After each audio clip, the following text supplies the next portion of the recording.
আশার আলো আর দেখা হলো না ব্রাজিল সমর্থকদের। দীর্ঘ ১৬ মাস পর ব্রাজিল সমর্থকরা হয়তো ভেবেছিল তাদের আবেগকে তারা মাঠে দেখতে পাবে।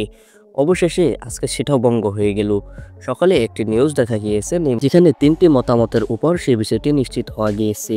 সে বিষয়ের উপর মতামত দিয়েছে সিবিএফ নিজেই, তারপরে মতামত দিয়েছে সান্তোস এবং নেইমার নিজেই। নেইমার বলেছেন, আমি এতটা রিস্ক নিয়ে মাঠে নামতে চাই না, যেটা আমার ক্যারিয়ারের জন্য বিপদ হয়ে দাঁড়াবে। এবং সান্তোসও বলেছে যে নেইমারের এখন মাঠে নামার কোনো দরকার নেই।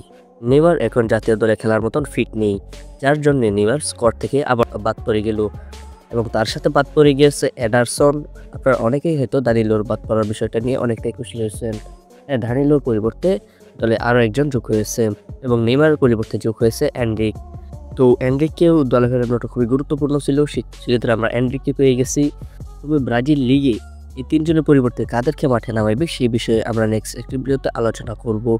তো আপনাদের কি মনে হয় যে নেইমারের পরিবর্তে এই ৩ জনকে নিয়ে কি ব্রাজিল জিততে পারবেন? সেটি অবশ্যই কমেন্ট বক্সে জানিয়ে যাবেন।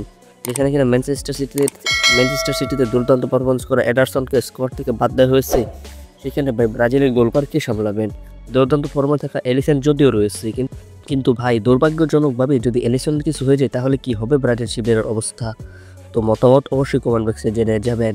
নেক্সট ভিডিওতে আমরা আলোচনা করব ব্রাজিলের এই ৩ জন প্লেয়ারের পরিবর্তে কাদেরকে মাঠে নামানো হচ্ছে।